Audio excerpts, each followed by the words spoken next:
Las fallas de los servicios públicos en Venezuela ha llevado a los ciudadanos a pagar para tener un servicio eficiente, por ejemplo, en cuanto a el sistema del agua, internet y electricidad. Esto, según lo revela una reciente investigación de Se Dice Libertad. Por eso hoy tenemos con nosotros a Raúl Córdoba. Él es economista y coordinador del Monitor de Servicios Básicos del Observatorio de Gasto Público de Se Dice Libertad. Raúl, buenos días, bienvenido. ¿Qué tal? Muy buenos días, muchísimas gracias. Gracias por estar con nosotros y compartir esta información con la audiencia. Me gustaría que iniciáramos con la información que han obtenido ustedes luego de esta investigación sobre cómo están funcionando los servicios públicos en el país. Bien, nosotros hacemos un estudio que lo hemos dividido en tres aspectos fundamentales. Recolectamos datos para saber cuál ha sido la continuidad, la cobertura y la calidad en términos de los servicios básicos en el país. Llámese electricidad, agua, telefonías públicas o telecomunicaciones públicas, vialidad, transporte, recolección de desechos, entre otros. Bajo esta perspectiva, lo que tratamos de analizar es cómo estos sistemas están dando las respuestas efectivas para el cumplimiento de las necesidades colectivas. Y nos hemos percatado que esto no es nuevo, pero digamos ahora tiene mayor peso, de sistemas alternos que está utilizando la ciudadanía para pagar o para complementar las carencias en servicios públicos. Por ejemplo, en el caso del agua, hay ahora una alternativa en ciertos sectores del país, como por ejemplo son los cargadores de agua. Son personas que se encargan de trasladar agua de un afluente hasta el hogar de ciertas personas, y por supuesto hay un contrato o una gestión que se paga por esa situación. Esto no ocurriría evidentemente si el sistema funcionara las 24 horas del día, los 7 días de la semana, o sea, de manera ininterrumpida, o bajo unos esquemas de interrupción programado. ¿Qué es lo que está ocurriendo? Esta paradoja de que estos sistemas alternos hacen que de alguna manera estos sistemas se vayan volviendo más caros, se vayan volviendo digamos, más complejos de llevar a cabo, y ese dinero no va para la recaudación de estas empresas. Entonces, hay sistemas o digamos un mercado negro en todo el entramado de los servicios básicos que hacen que en definitiva no se recupere, que no se comporte de la mejor manera y que el servicio en definitiva no se preste de la mejor manera para los ciudadanos. ¿Cuál es la percepción que tienen los ciudadanos sobre esta situación? Porque hay como un círculo vicioso. Hay quienes dicen, bueno, es que las empresas no prestan un buen servicio porque no les entra la recaudación que requieren. Y hay ciudadanos que dicen, bueno, ¿para qué pagar y hacer ese esfuerzo si no estoy recibiendo un servicio verdaderamente eficiente? Sí, bueno, la percepción de los venezolanos es bastante ambivalente en este particular respecto a la tarifa. Si bien es cierto, debe ocurrir una consecuente y una progresiva redefinición de las tarifas, porque en este momento lo que se está pagando por concepto de servicio de manera oficial es bastante bajo respecto a la prestación del servicio. Es decir, por ejemplo, en el caso del agua, hay todo un proceso que seguir desde el afluente o desde el dique de agua hasta que llega a los hogares. Hay todos unos subprocesos enmarcados en esta gestión. ¿Qué fue lo que ocurrió? Que muchos de esos tramos comenzaron a subsidiarse a través de la tarifa. Entonces la tarifa se fue convirtiendo en una respuesta poco efectiva a las necesidades de la operación, pero muy efectiva a las necesidades de la población. Entonces había un desbalance, o existe un desbalance entre operación y población.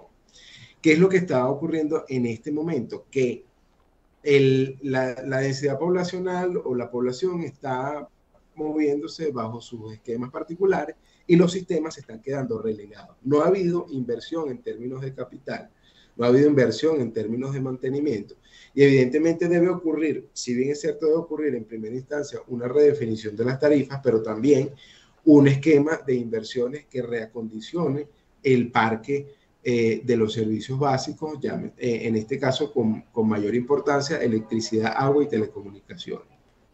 Ahora, ¿qué cambios consideras tú que requieren estas empresas para prestar un buen servicio? Porque, por ejemplo, vimos una iniciativa que en su momento parecía positiva, que implementó Corpoelec, que es borrón y cuenta nueva, pero, por ejemplo, en el caso del Zulia, al occidente del país, le racionan también el servicio eléctrico 2 o 3 veces al día por horas bastante prolongadas. Si es que en la medida en que el sistema se quedó estancado frente al crecimiento de las necesidades o frente al crecimiento que tiene la demanda eléctrica o la demanda hídrica o la demanda del servicio, frente a esa situación donde va creciendo esa demanda y la oferta, por llamarlo de alguna manera, o el sistema que da respuesta a esta demanda se va quedando estancado por falta de inversión en términos de capital, por falta de inversión en términos de mantenimiento, es lo que vamos a vivir lo que estamos viviendo en este momento. Entonces, en términos perceptivos y en términos operativos, la gran recomendación siempre va a ser poder ejecutar un programa de inversiones que resuelva estos temas en términos de calidad, de continuidad y de cobertura. Retomar los esquemas de cobertura que existieron en el país hace unos años y, por supuesto, dar el sentido lógico a la tarifa y a la contraprestación que debe tener ese servicio para dar respuesta a las necesidades colectivas. Pero debe pasar por una eliminación o una reducción progresiva de ese subsidio que no está acompañando a la operación y por ende estamos viviendo en el occidente, en el oriente, en el sur, en el norte del país, situaciones en las que los racionamientos que deberían ser controlados se vuelven incontrolables porque tienen que postergarse 8, 10 y hasta 15 horas. Esto producto pues de que la situación frente técnica y de gestión de los servicios básicos frente al crecimiento de la demanda es inestable. Ahora, ¿cómo afecta esto la calidad de vida de los ciudadanos, tanto en lo personal del ciudadano de a pie como en el sector empresarial? Las personas que ofrecen servicios y no cuentan, por ejemplo, con la electricidad de manera prolongada para poder, en el caso de una panadería o de un supermercado, mantener como deberían los productos alimenticios. En términos de consecuencias, es una consecuencia general. Eso afecta desde los colegios, los comercios, las empresas en particular. Entonces, qué es lo que evidencia esto? Si en efecto existe un problema, el problema está relacionado con continuidad del servicio público. ¿Qué ha hecho la población? Entonces ha tratado de encontrar alternativas, como por ejemplo un colegio o una empresa, de comprar una planta que le abastezca electricidad en el periodo donde el servicio está interrumpido.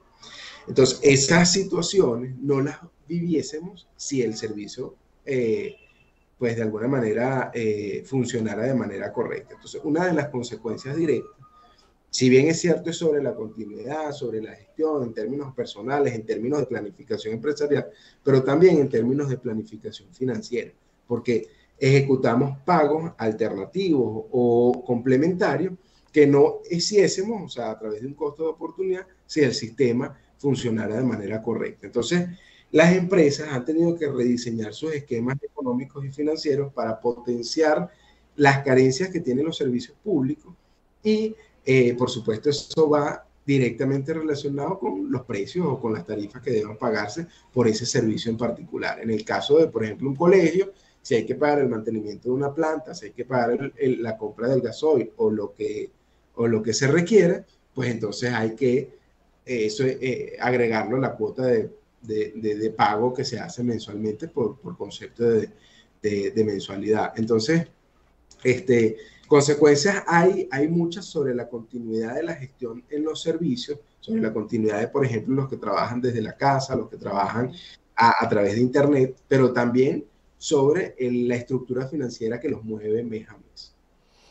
Claro, esto eleva los costos operativos, ese déficit del servicio público, que al final terminan pagándolo también los ciudadanos. He escuchado siempre ese comentario de que en Venezuela vive mal quien no tiene dinero, porque si tienes dinero puedes tener una planta para suplir el servicio de electricidad, pagar a una cisterna para el suministro de agua y tener un dispositivo para resolver el problema de Internet. Pero ¿qué pasa con la mayor parte de la población que no tiene la capacidad económica para tener este plan B? Bueno, lo que está pasando en este momento, un conjunto de denuncias bastante cuantioso respecto si bien es cierto, hay muchas alternativas que pueden complementar o, si se quiere, suplantar las carencias que hay en servicios básicos, pero no resuelven el problema. O sea, yo puedo tener cierta cantidad de dinero para resolver el tema del agua a través de la compra de cisternas. Pero eso no resuelve el tema de fondo, el afluente, el embalse, el dique todavía está ya lleno y no ha podido trasladar el agua. Va a llegar un momento, como por ejemplo ha ocurrido, que para solventar el tema del agua, la gente comenzó a diseñar todo un estudio para construir un pozo o para cavar un pozo. Esos pozos de agua, producto de que Caracas hay unas fuentes de agua dulce bastante prominentes. ¿Qué es lo que está ocurriendo en este momento? Que muchos de esos pozos se han agotado y esas soluciones que pagaron hace algún tiempo, pues no han resuelto o sea, de alguna manera se perdieron porque ya se agotó la fuente que tenían de agua. Hay que recordar que en términos precisos, en términos de agua, este es un recurso no renovable.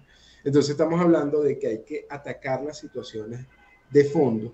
Entonces, porque si no se atacan las situaciones de fondo, pasa lo que en este momento estamos viviendo, de gente protestando en las calles, a través de cerrando algunas vías principales o alternativas para visibilizar el problema. Por ejemplo, hace algunas horas se rompió una tubería en la avenida principal de La Guairita. Entonces, ¿qué es lo que está pasando aquí? Que esas vías no tienen el mantenimiento correspondiente, esas tuberías, los sistemas de monitoreo no se están haciendo de manera automática, no hay transparencia administrativa. En el caso de que se apruebe un proyecto para reacondicionar, se ejecuta de manera tardía, y es lo que pasa en este momento. Entonces, esas personas que pudiesen tener, por ejemplo, ahí hay un sector que pudiese tener la capacidad económica para resolver esta situación, no es así en el caso de esas personas que no tienen la capacidad económica para hacerlo. Y es ahí donde empieza entonces el tema social a equipararse a las protestas en la calle, las protestas vía redes sociales, que son los medios que de alguna manera pueden utilizar las personas para visibilizar sus problemas. En el caso de que si es electricidad, ir a Corpoelec y presentar una denuncia, pero el problema está en que son tantas y tan variadas que no se les puede dar respuesta efectiva, precisamente porque esas empresas han abarcado tan fuertemente el servicio que la atención de ciertos sectores implica la desatención de otros. Entonces, mientras estoy atendiendo algo en Oriente, se está dañando algo en Occidente, y así voy tapando agujeros, y es casi imposible mover ese gran elefante de prioridades que requieren los servicios básicos.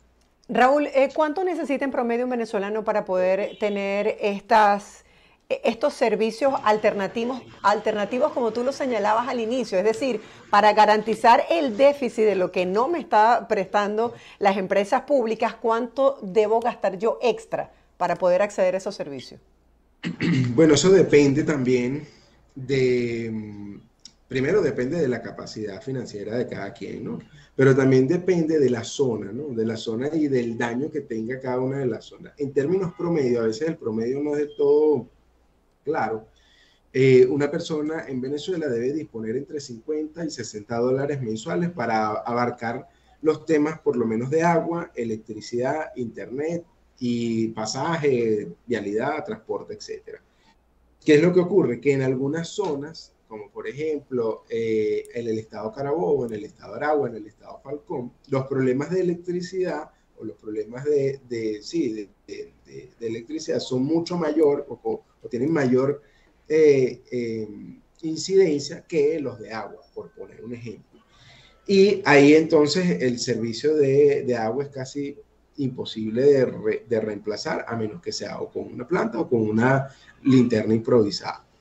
Entonces ahí disponen mayor cantidad de dinero que la que pueden disponer en el estado Miranda o en el distrito capital. Entonces eso es tan heterogéneo como variado es el país y requiere un análisis pormenorizado. Si hay zonas del país con mayores incidencias, pero el promedio se mueve más o menos así, comparándolo con el salario mínimo, con los ingresos que puedan tener mensualmente la familia, pues evidentemente genera un peso importante el hecho de tener que disponer de sistemas alternativos para resolver algo que en términos prácticos debería resolverse en forma estatal, ¿no? En forma global. Ya para cerrar, Raúl, brevemente, ustedes que han venido haciendo estos estudios durante varios años, ¿se ha intensificado el problema de los servicios públicos en Venezuela?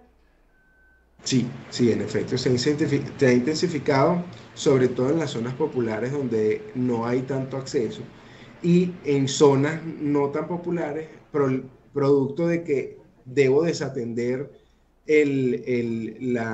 la zona económica B, por llamarlo de alguna manera, para atender la zona económica C.